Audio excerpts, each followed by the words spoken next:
देखिए, पिछले कुछ दिनों से जेडीयू चर्चा का विषय बनी हुई है। दिल्ली में जेडीयू राष्ट्रीय कार्यकारिणी और राष्ट्रीय परिषद की बैठक के बाद नीतीश कुमार कुछ बड़ा ऐलान आज कर सकते हैं।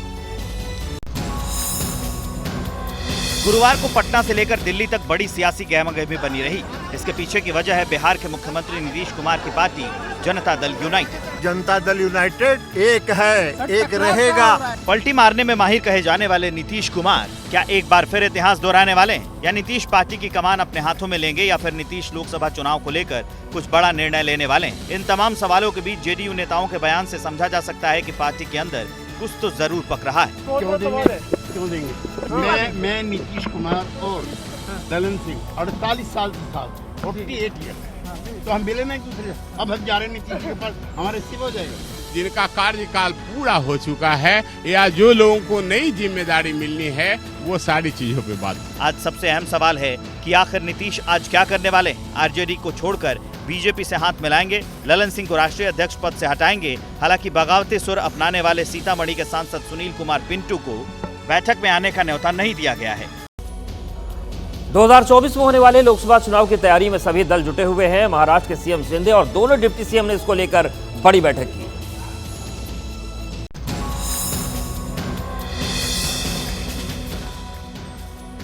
देश में लोकसभा चुनाव की उल्टी गिनती शुरू हो चुकी है। ऐसे में राजनीतिक दल भी अपनी कमर कस चुके हैं। इसी बीच सूत्रों के हवाले से खबर है कि महाराष्ट्र में मुख्यमंत्री एकनाथ शिंदे और दोनों डेप्यूटी सीएम देवेंद्र फडणवीस और अजीत पवार के बीच एक बड़ी बैठक हुई है। बैठक में लोकसभा चुनाव की तैयारी, लोकसभा सीटों के बंटवारे के मुद्दे पर मंथन हुआ है। बैठक में मराठा आरक्षण पर भी चर्चा की गई है। इसी के साथ राम मंदिर उत्सव और पीएम मोदी के महाराष्ट्र दौरे पर भी चर्चा की गई। इस बार लोकसभा चुनाव सीएम एकनाथ शिंदे और उनकी पार्टी के लिए अहम होगा। सत्ता में काबिज होने के बाद सीएम शिंदे का ये पहला लोकसभा चुनाव होगा। 2019 के लोकसभा चुनाव में महाराष्ट्र की कुल 48 सीटों में बीजेपी को 23, कांग्रेस को 1, एनसीपी को 4 और शिवसेना को 18 सीटें मिली थी। पहले शिवसेना फिर एनसीपी के टूट के बाद ये देखना दिलचस्प होगा कि एनडीए गठबंधन में सीएम शिंदे की शिवसेना और अजीत पवार गुट एनसीपी को कितनी लोकसभा सीटें मिलती। 28 दिसंबर को कहीं ना कहीं मौके पर राहुल गांधी की तरफ से महारैली की कमान संभाल ली गई और आरएसएस के गढ़ नागपुर से शुरुआत कर दी गई है 24 के शंखनाद। लोकसभा चुनाव से पहले कांग्रेस ने 139वें स्थापना दिवस के दिन आरएसएस के गढ़ नागपुर में चुनावी बिगुल फूंककर साफ संदेश दे दिया है कि वो आरएसएस के गढ़ में घुसकर बीजेपी को चुनौती देने वाली। 3 राज्यों में मिली करारी हार के बाद राहुल गांधी के नेतृत्व में कांग्रेस पार्टी भीड़ जुटाकर ये संदेश देना चाहती है कि पार्टी का कॉन्फिडेंस हाई है और लोकसभा चुनाव में मैदान में उतरने की पूरी तैयारी। युवाओं को रोजगार की जरूरत है। ये काम नरेंद्र मोदी जी और एनडीए की सरकार नहीं कर सकती। ये काम सिर्फ इंडिया अलायंस कर सकता है। करीब एक दशक पहले देश की सबसे अमीर पार्टी रही कांग्रेस इन दिनों फंड क्राइसिस से निकलने के लिए चंदा जुटाने पर फोकस कर रही। नागपुर की रैली में प्रियंका वाड्रा सहित दिग्गज नेताओं ने फंड डोनेशन कैंपेन पर जोर दिया। ये क्राउड फंडिंग अभियान है। भारत के अंदर कांग्रेस पार्टी एक नई क्रांति लेकर के आई है। करीब 1 साल पहले कन्याकुमारी से लेकर कश्मीर तक राहुल ने भारत जोड़ो यात्रा की थी। राहुल ने 14 जनवरी से भारत न्याय यात्रा का ऐलान किया है, जो पूरब में मणिपुर से शुरू होकर 14 राज्यों से गुजरते हुए पश्चिम में महाराष्ट्र पहुंचेगी। लोकसभा चुनाव 2024 की तैयारी में लगे अमित शाह ने दक्षिण के द्वार तेलंगाना में कार्यकर्ताओं पदाधिकारियों के साथ बैठक की। उन्होंने पार्टी के सामने टारगेट सेट किया है।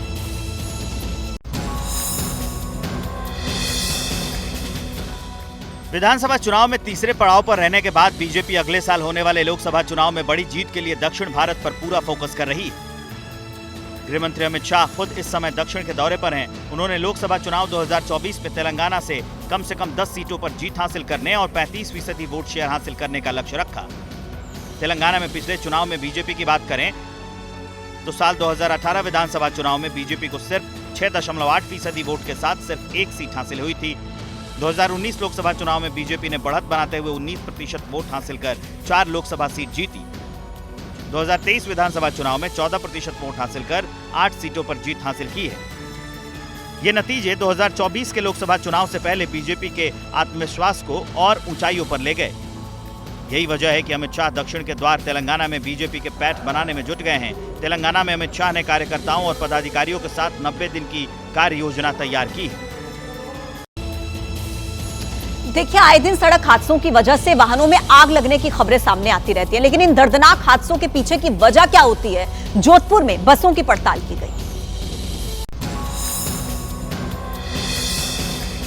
गुरुवार को मध्य प्रदेश के गुना में भीषण एक्सीडेंट के बाद यात्रियों से भरी बस में जब आग लगी तो करीब 1 दर्जन लोगों की झुलसकर मौत हो गई। 20 यात्री घायल बताए गए। पूरी घटना को लेकर सरकार ने जांच के आदेश दिए हैं, लेकिन इतने बड़े हादसे का दोषी कौन है? आखिर किसकी लापरवाही से 1 दर्जन से अधिक घरों में मातम पसरा है?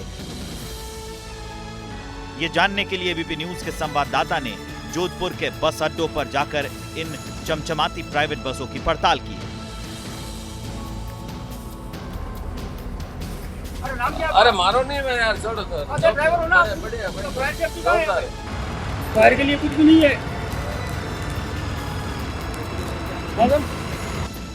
सेफ्टी से जुटे मामलों पर बस चालकों का अपना अपना दावा है, लेकिन एक स्टेट से दूसरे स्टेट तक दिन रात बड़े बड़े हाईवे पर फर्राटा भरकर हजारों किलोमीटर का फासला तय करने वाले इन लग्जरी बसों की हकीकत आपके सामने है। दिसंबर के समापन के साथ ही साथ उत्तर भारत में कोहरे का टॉर्चर बढ़ता जा रहा है और इसकी वजह से आम जनजीवन प्रभावित होना शुरू हो गया है।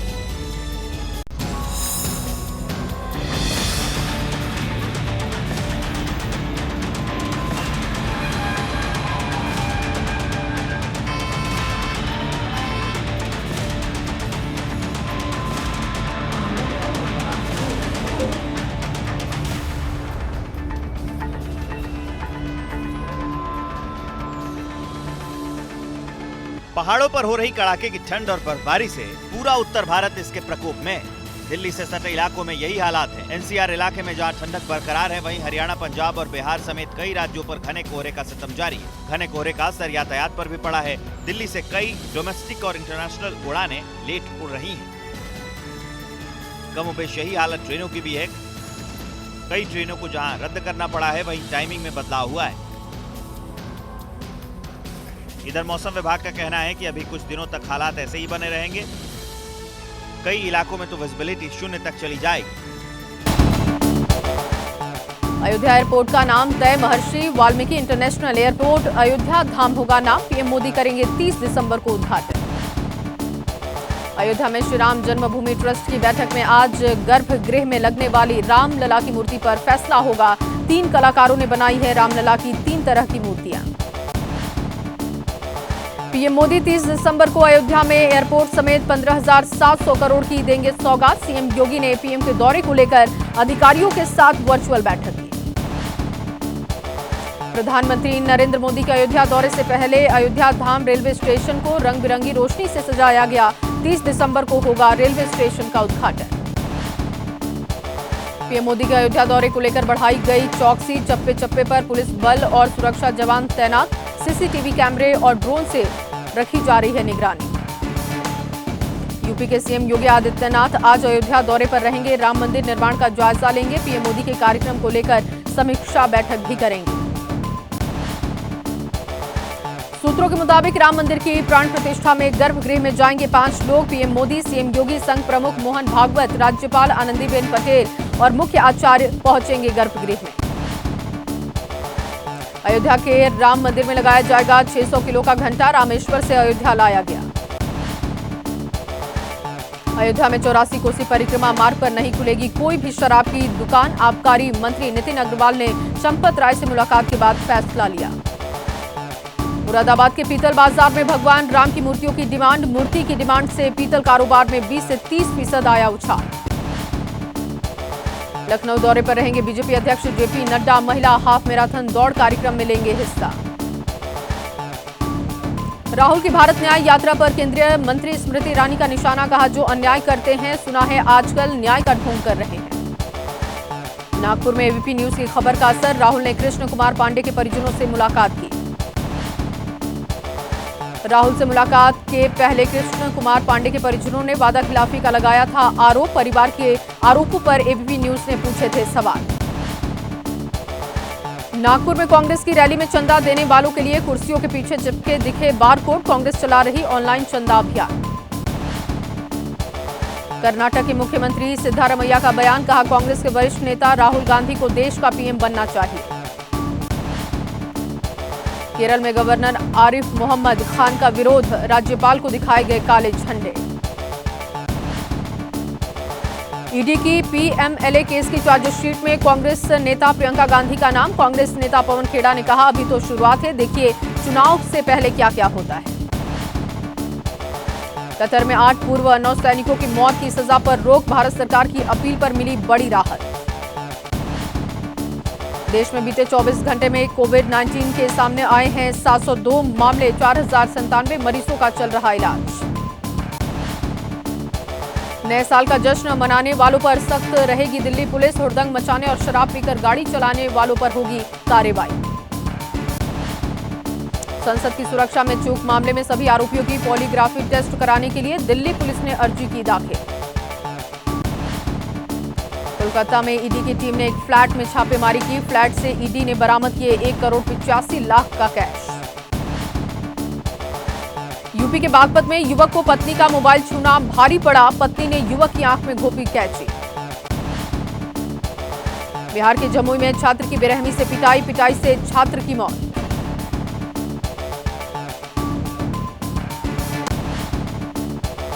सेंचुरियन टेस्ट में भारत की करारी हार, दक्षिण अफ्रीका ने भारत को पारी और 32 रन से हराया। दक्षिण अफ्रीका ने पहली पारी में बनाए 408 रनों का स्कोर। देखिए, मौसम से जुड़ा एक बड़ा अपडेट अपने दर्शकों तक पहुंचाएं कि पूरा उत्तर भारत इस वक्त घने कोहरे की चपेट में है।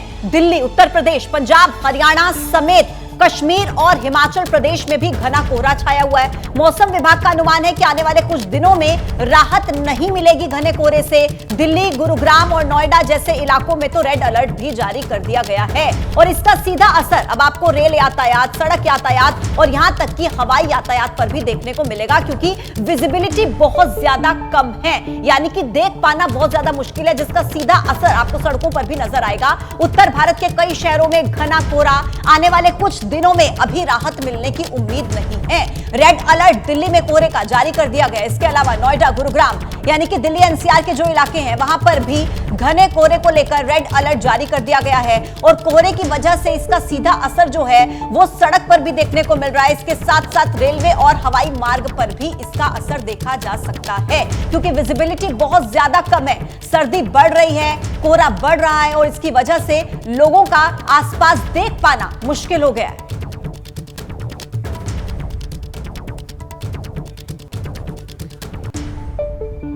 और देखिए, अलग अलग शहरों से हमारे साथ इस वक्त रिपोर्टर्स मौजूद हैं जो आपको अलग अलग शहरों का अपडेट आप तक पहुंचाएंगे कि किस शहर में घने कोहरे को लेकर क्या हालात बने हुए हैं। आप स्क्रीन पर देख सकते हैं। सबसे पहले आयुषी, आपका रुख करती हूं, आप इस वक्त कहां पर मौजूद हैं वो भी दर्शकों को बताइए और साथ ही ये भी बताइए कि इस वक्त वहां का टेम्परेचर क्या है, कोहरे के क्या हालात हैं।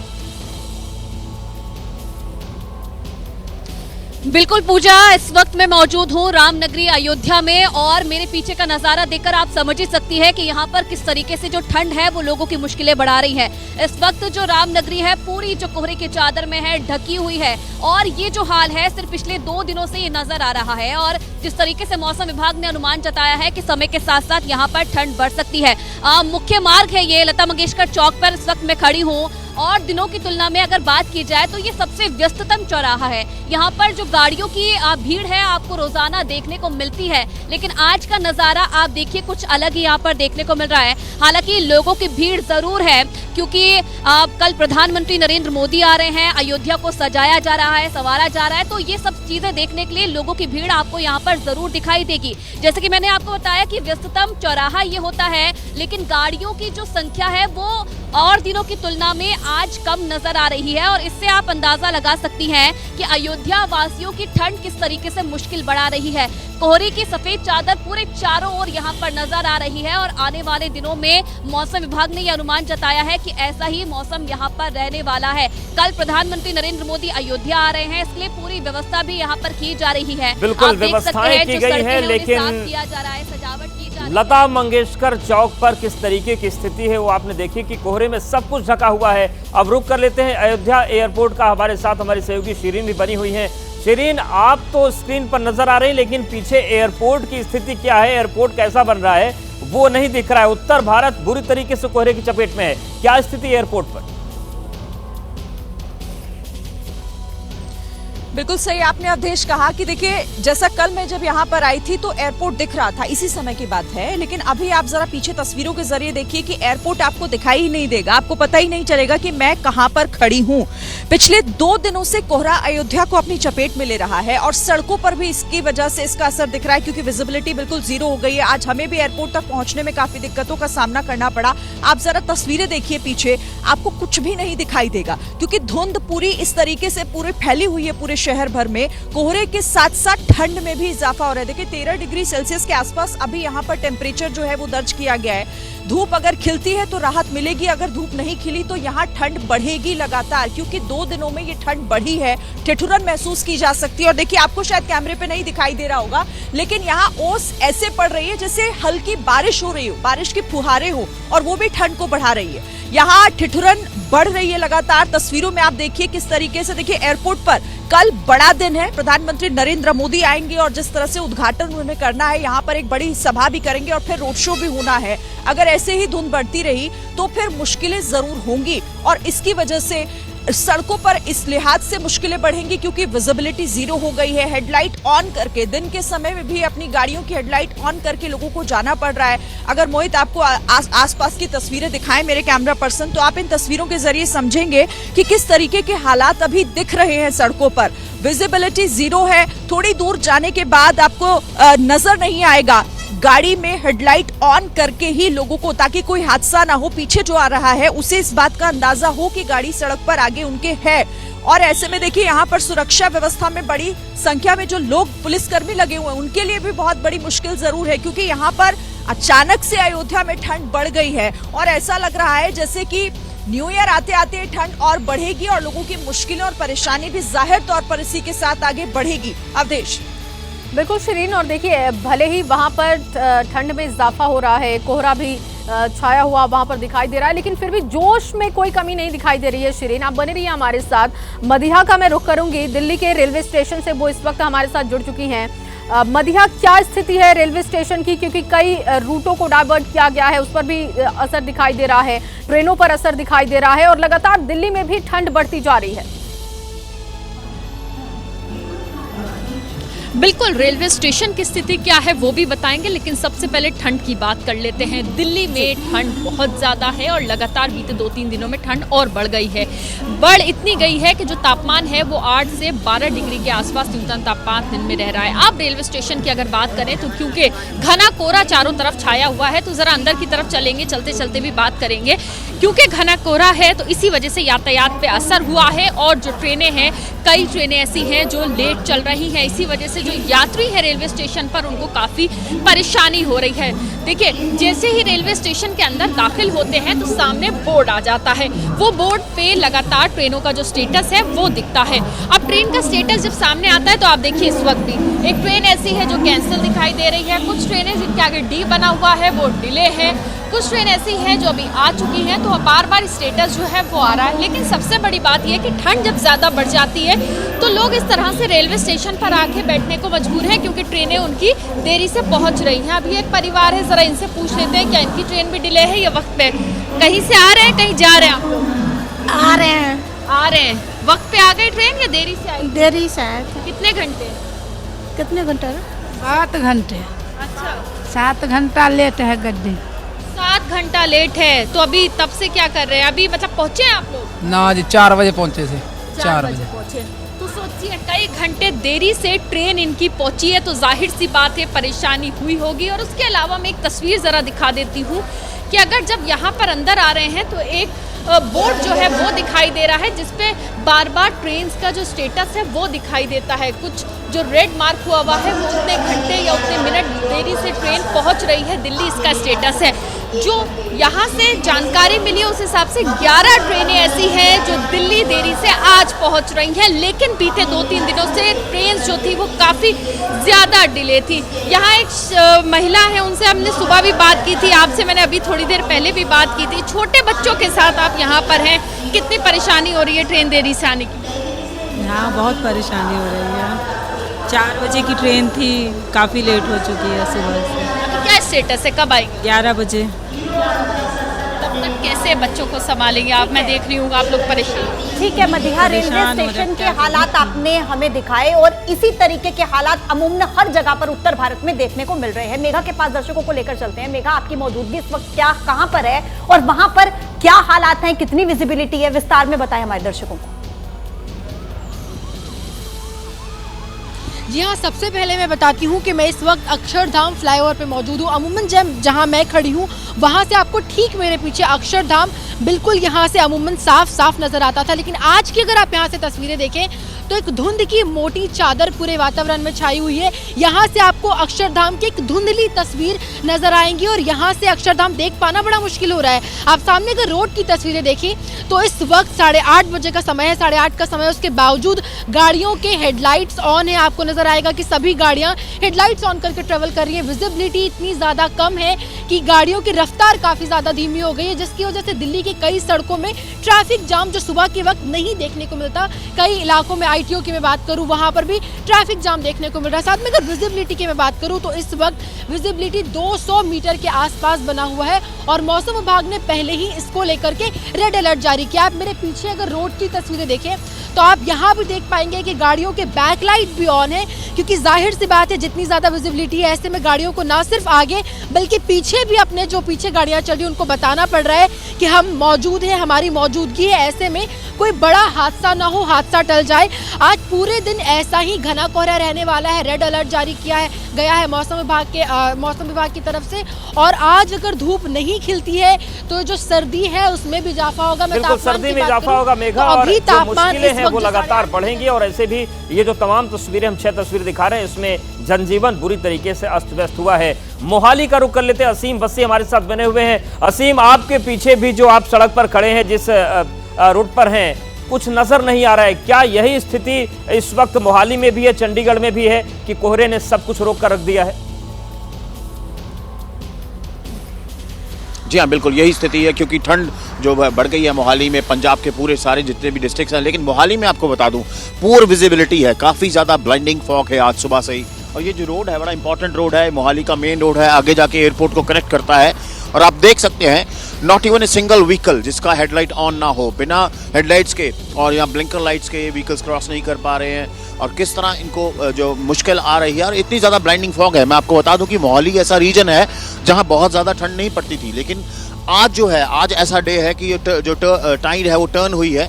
जैसे अमृतसर, जलंधर में बहुत ठंड थी, लेकिन आज यहाँ पे भी बहुत ठंड है, बहुत ज़्यादा फॉग है और लगभग 8:45 हो गए हैं। आप देख सकते हैं किस तरह हेडलाइट्स ऑन करके चल रहे हैं जो भी लोग अपनी डेस्टिनेशन के लिए। स्लो मूविंग ट्रैफिक है और ये तो थोड़ा सा क्योंकि हाईवे टाइप है तो ज़्यादा ट्रैफिक चल रहा है। अगर आप थोड़ा आउटवर्ड में जाएंगे, मेन हाईवेज पे जाएंगे, आर्टीरियल रोड्स पे जाएंगे तो वहाँ बहुत ही ज़्यादा जो आपको बोलते हैं कि बुरा हाल है। विजिबिलिटी नहीं है, लोग जो है परेशान है इस वजह से, क्योंकि जो लाइफ है वो इफेक्ट हुई है।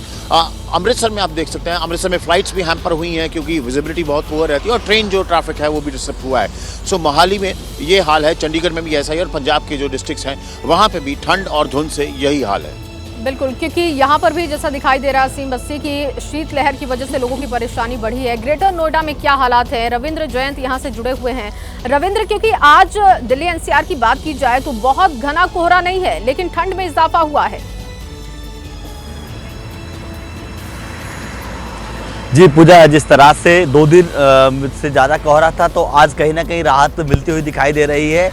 मेरे पीछे देखिए जो वाहन हैं वो कहीं ना कहीं अपने जो वाहनों की हेडलाइट है और पार्किंग लाइट है वो जलाते हुए चल रहे हैं ताकि कोई हादसा ना हो जाए। हम अभी गेटोड़ा हाईवे पर है, क्योंकि जो 2 दिन पहले जो कोहरा था काफ़ी ज़्यादा था, देखा गया था। तो जो यमुना प्राधिकरण है या एक्सप्रेसवे है और गेटोड़ा हाईवे है उस पर लगातार हादसे हो जाते हैं। उसको लेकर के जो है जो प्राधिकरण ने भी एक जो एडवाइजरी जारी की थी कि जो स्पीड थी, जो बड़े वाहन और छोटे वाहनों की जो स्पीड थी उसको कम किया जाए। यानी कि 15 दिसंबर से लेकर के जो 15 फरवरी तक 2 माह के लिए यमुना एक्सप्रेसवे पर जो स्पीड है उस पर काफ़ी ब्रेक लगा दिया जाता है। उस पर जो किलोमीटर प्रति घंटा की स्पीड थी जो छोटे वाहनों की, उसमें 80 कर दी गई थी। जो बड़े वाहन थे 80 से 65 कर दी गई थी। तो कहीं ना कहीं देखिए, ये अभी फिलहाल जो समय है, जो ऑफिस जाने का समय है, लोग ऑफिस जा रहे हैं, तो कहीं ना कहीं लोगों को जो है सावधानी बरतनी पड़ रही है, सावधानी के साथ ऑफिस जाना पड़ रहा है। एहतियात बरतने की जरूरत है, क्योंकि मौसम विभाग का लगातार ये अनुमान है कि अब जब शीतलहर बढ़ने लगी है तो आगे भी ये बढ़ती जाएगी, मौसम में बदलाव देखने को मिलेगा और इसी वजह से सतर्क रहने की जरूरत है। आप सभी सहयोगियों का बहुत शुक्रिया। तो यूपी के मेरठ में कोहरे ने रफ्तार पर ब्रेक लगा दी है। मौसम विभाग की माने तो आने वाले समय में मौसम में बदलाव देखने को मिलेगा। ग्राउंड पर तस्वीरें क्या हैं, ये मेरे रिपोर्टर दिखा रहे हैं, देखिए। उत्तर भारत ठंड और कोहरे की चपेट में है, जिसकी वजह से लोगों को तमाम मुश्किल हालातों का सामना करना पड़ रहा है। मैं इस वक्त मेरठ के बच्चा पार्क चौराहे पर हूं और आपको यहां की तस्वीरें दिखा देता हूं कि देखिए, सुबह के 7 बज चुके हैं, लेकिन इसके बावजूद सड़कों पर अंधेरा छाया हुआ है, क्योंकि कोहरे की सफेद चादर ने पूरे मेरठ को अपने आगोश में ले रखा है। और ये देखिए कि जो वाहन है वो फर्राटा भरने की बजाय धीमे धीमे चलते हुए नजर आ रहे हैं। पूरे पश्चिम उत्तर प्रदेश की यदि बात करूं, बागपत, सहारनपुर, मुजफ्फरनगर, शामली, हापुड़, बिजनौर, तो वहां भी इसी तरीके के जो हालात हैं वो नजर आ रहे हैं। पूरी तरीके से सफेद कोहरे की चादर ने पूरे इलाकों को अपने आगोश में ले रखा है और जिसकी वजह से लोगों को तमाम मुश्किल हालातों का सामना करना पड़ रहा है। आप ये देखिए कि सुबह के वक्त तमाम लोग हैं जो मॉर्निंग वॉक के लिए निकलते हैं, लेकिन इन लोगों के सामने भी कोहरे ने मुश्किलें खड़ी कर दी हैं। सबसे बड़ी बात यह है कि देखिए, विजिबिलिटी जो है वो शून्य नजर आ रही है और 10 से 15 कदम की दूरी के बाद कुछ भी दिखाई नहीं दे रहा है। आप ये देखिए, जो वाहनों की लाइटें हैं वो जल रही हैं, लेकिन बावजूद इसके कोहरा इतना घना है कि उन्हें भी वाहन चलाने में तमाम दिक्कतों का, तमाम मुश्किल हालातों का जो सामना है वो करना पड़ रहा है।